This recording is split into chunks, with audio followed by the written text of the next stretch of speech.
I recently turned 30 and I wanted to do this visual diary and summary of my reflections so far about turning 30 because age really is just a number, as cheesy as it sounds. And I felt so much dread turning 30. And I know in a lot of my friendship circles, people felt the same way. They were like, oh my gosh, I'm going to be so old. My life is over, all this stuff. And every single person I know that is in their 30s has told me that 30s are the best decade because your career is more stable, you have your finances together, you genuinely have great people around you. And so I'm genuinely at a place now where I'm so excited about this upcoming decade, but it did take me time to get here. And in my last video, I talked all about my career existential crisis and my pivot. There's just a lot going on for this birthday in particular. It was just such a great birthday. I wanted to create this visual diary as a fun memory for me, but also share some of my learnings I've had so far. Hopefully, it changes your viewpoint and your mindset so that you are excited to turn 30 versus dreading it. As a quick overview, again, I think society places such an emphasis on age. And when I turned 20, I thought of 30 as being so far away and being so old. And I thought my life would just be completely figured out by 30. I thought I would be married, have a house, maybe have kids. And it's just wild looking back now, thinking what my life would look like. And in many ways, I am so grateful for my life today. I have amazing people around me. My family's happy. My family's healthy. We're closer than ever. I have an amazing partner. I have amazing friends. I have an amazing career ahead of me. And so there's so many good things going on. And this is just the beginning, which is so exciting. I also think this narrative that you need to achieve things by a certain age is so unhelpful because everyone is on their own journey. I started going to therapy when I was 24. And it's one of the best decisions I've ever made in my life. So I've been going to therapy for over 6 years now. I've grown and I've learned so much as an individual, and I'm really proud of the person I've become. And that is something that I achieved by 30 that is not really talked about. People talk about getting certain positions at a company, or they want to get Forbes 30 under 30, or whatever external validation or achievement that shows you've made it by 30. I don't know, it just puts a lot of unnecessary pressure on ourselves. And I also think it forces us to focus on things that don't really matter at the end of the day, right? Like who I am as a person and who I surround myself with actually impacts me on a day-to-day basis. I was feeling some type of way at 29 when I turned 29, and I was like, oh my God, I have one more year left. I got to do all the things. I got to fit everything in. And I did this journaling exercise where I sat down and wrote through everything I did and everything I went through and everything I'm proud of from when I was 20 all the way up to 29. And so for almost a decade. And I realized the person I was at 20 is night and day different from who I am at 30. So much more confident in myself. I have so much more skill sets. I have so much more life experience. I have amazing people around me, like I keep talking about. And so I'm just really grateful to be here. But those are things that, again, like aren't super tangible, and society doesn't really talk about those things. I wanted to come on here and celebrate these things and celebrate the fact that probably all of you have really cool connections as well, and you've learned so much and you've grown so much. And while you might not have a trophy for it or a certificate for it or some sort of award or achievement or whatever it is, you have still accomplished a lot and you still have so much to accomplish. So I wanted to say that. With that, I wanted to talk a little bit about my birthday. For some context, I'm Canadian. I'm from Vancouver. I was born and raised there. And me and my dad, our birthdays are a day apart. So his birthday is July 7th and mine is July 8th. And every single year we celebrate our birthdays together. So it's kind of sad this year that we weren't together. But Richard, my partner, my fiance, he was so sweet. He planned a group FaceTime for us. We both had a cake. We blew out a candle together. So it was really, really special for my birthday this year. It landed on a Monday, which isn't super fun, but I'm not really in my partying, going out era anymore. So I was really craving a restorative and reflective weekend away. And that's exactly what we did. So me and Richard and a few of our close friends here in London, we decided to go to the Cotswolds, which is a region in England in the southwest, I think. I think it's southwest. Oh gosh, watch it be southeast. I'm pretty sure it's southwest. I am so bad with directions. I am great at a lot of things, but I do not claim to be good at directions. People always say, when I go one way, you should absolutely go the opposite direction because that would serve you best. But anyways, I digress. So we went to the Cotswolds, and it's a region of really cute and really quaint cities.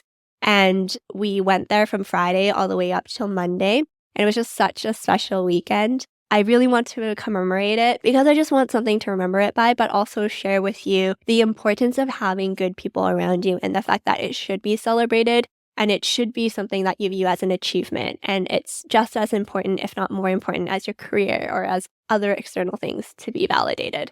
We went to the Cotswolds, and you definitely could train there, but to explore all the different cities, it's advised you have a car. Like I mentioned, I'm from Canada, so our steering wheel in Canada is on the left, and we drive on the right side of the road, whereas in the UK here, the steering wheel is on the right, and they drive on the left side of the road. And so it was our first time driving on the other side of the road, essentially. And what we did was we ended up taking the Lizzie line. We tubed all the way out west so that we could pick up the car and not have to drive through central London, because that would have been a gong show and a nightmare. And that was such a smart move. Richard was the one that was driving. That was Richard's first time driving on the other side of the road.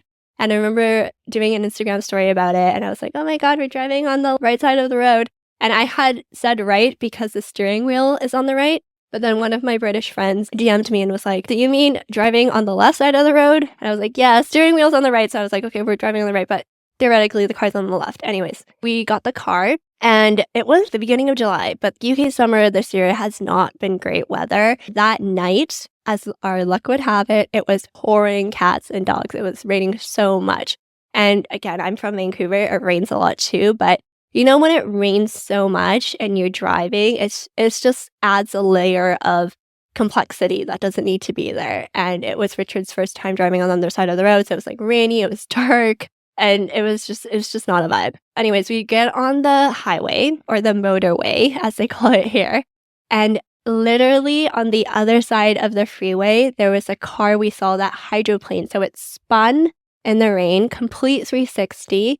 We watched it happen like it was in slow motion in a movie, but it spun and then it stopped and then 3 cars basically backed into it. And so we witnessed this multi-car crash in front of our eyes and Richard's freaking out driving in the rain. But thank goodness we got there in one piece.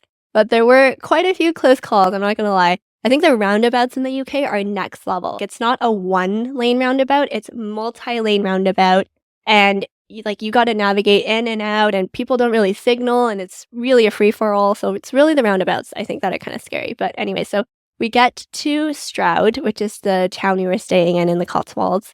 And the Airbnb is super cute. We make some ramen, we have some wine, and we settle in, kind of talk about our intentions for the weekend. Overall, like I mentioned, I really wanted a restorative and reflective weekend. I think it's such a privilege and such a treat to be able to carve out time to think deeply about how your life is going in all aspects, your career, personal life, family, love life, whatever.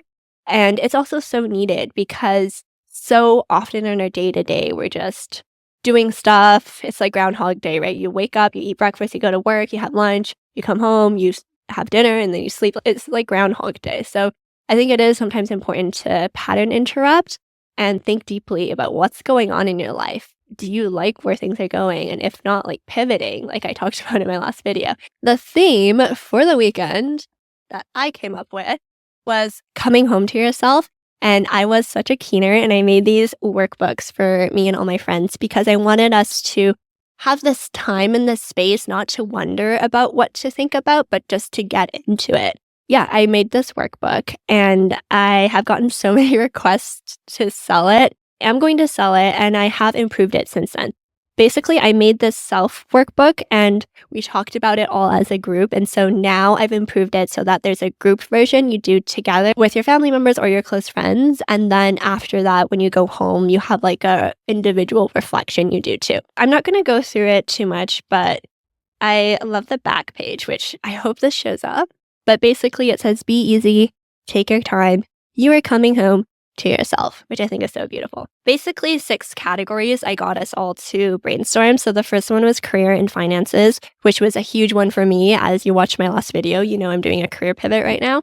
And then the next one was personal development, and then family and friends, and then relationships and romance, and then health and fitness, and lastly, spirituality and self-care. So we reflected and thought deeply about all of these different buckets in our life and thought about what's going well, what's not going well, what do we want to change, what do we want to improve. And then we took out a plan, like we each made an action plan and we had tangible action items.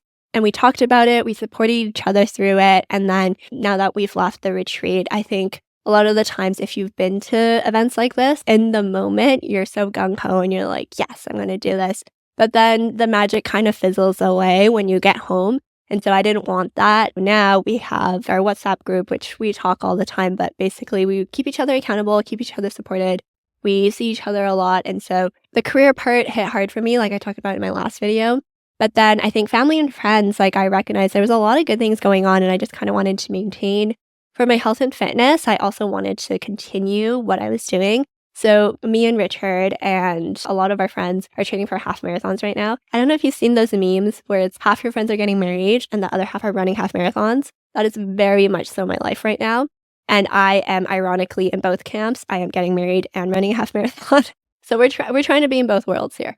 But yeah, I've just been running so much and I've been going to Pilates. I've been walking so much because I just am in London and it's so walkable. Wanted to keep that up. In terms of personal growth and personal development, I mentioned in my last video that I want to learn more about the venture capital world. I want to learn more about investing.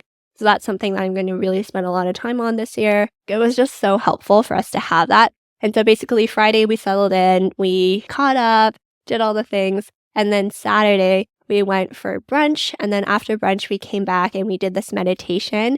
And I played this guided meditation on Insight Timer, which is an amazing app, by the way. You should download it if you want to get into meditation. It got us in the mood. And then we just dug into the workbooks. We were writing, we were thinking, we were really reflecting. After that, we chatted about it. We did a walk out to Stroud, the city, which was really, really cute.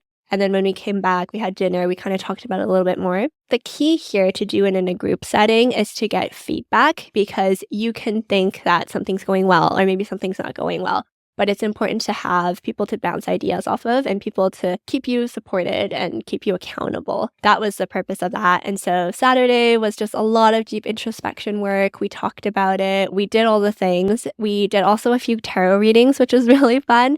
And it doesn't matter if you believe in tarot or not, but I use it as a tool for self-reflection and introspection. A lot of our polls for everyone were so accurate.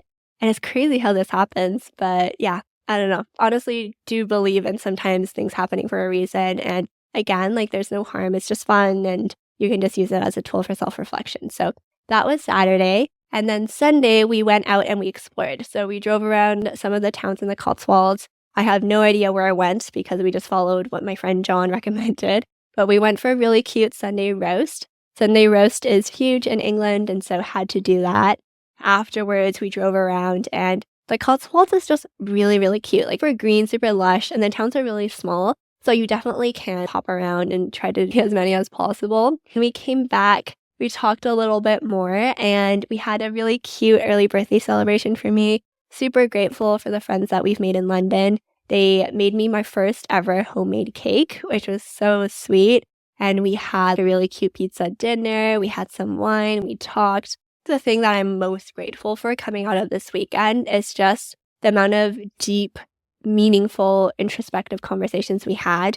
And each of us were dealing with something that was heavy, but all of us were able to create safe spaces to listen to each other without judgment and also provide really candid feedback. I think that's really important. I really feel like you need to have people around you that are able to hold a mirror up to yourself and question things. Like if I say something totally out of line or out of pocket, I want my friends to be like, Selena, what are you doing? It's important not just to surround yourself with yes men. Just so grateful for all the conversations that were had. And we're now keeping each other accountable. Like I said, like we're running together every single weekend. We are checking in with each other. We're connecting each other with people that might help each other reach our goals. And I just think it's so beautiful. So anyways, all this to say, amazing day on Sunday. And then Monday, a few of our friends worked from the Airbnb. And then me and Richard, we went for breakfast. We walked around. We kind of chatted about what we wanted our relationship to look like moving forward. We talked a little bit about the wedding. And so, yeah, it was just such a beautiful birthday. And one of the highlights on my actual birthday was a video that Richard orchestrated and edited and compiled of my friends back home sending me a video message. Because like I talked about at the beginning of the video, I have been home for every single birthday pretty much, and I am quite close with my friends, and I was feeling really sad I wasn't able to celebrate this quote-unquote monumental birthday with them. And so it was so sweet he took the time to reach out to everyone that I cared about and ask them to record a little video message. So I'm obviously not going to share the audio because it's sentimental and cheesy and private, but going to fast forward it here and shout out to Richard because he's not the most techie guy. Anyways, all this to say, really proud and impressed of the fact that he got this edited. The first question I asked when he gave me this video, I was like, did you hire someone to edit this? But the man did it on Canva, so hats off to him. And it brought me to tears watching this on my actual birthday. I felt so loved and so cared for by everyone. Ultimately, I'm just so grateful for everyone in my life. And then after I watched the video, we basically went back to London. So yeah, it was a beautiful weekend, and I think a lot of the times you see people having like ragers for their 30th, and that's just not my vibe. Like, I really wanted some time to be introspective, be reflective, and also give back to some people around me that just mean a lot to me, and that's how I show love. So it was just such a beautiful weekend. If you wanted to check out the workbook, the link will be down below for you. Essentially, there's 2 versions of it now. So I have a group workbook where you and everyone that you're doing this exercise with will print it out and you'll answer the questions, and then there's time for you to discuss. And I generally recommend your group be about 5 to 6 people. Don't make it too big, but also you want to have enough people that you can bounce ideas off of each other.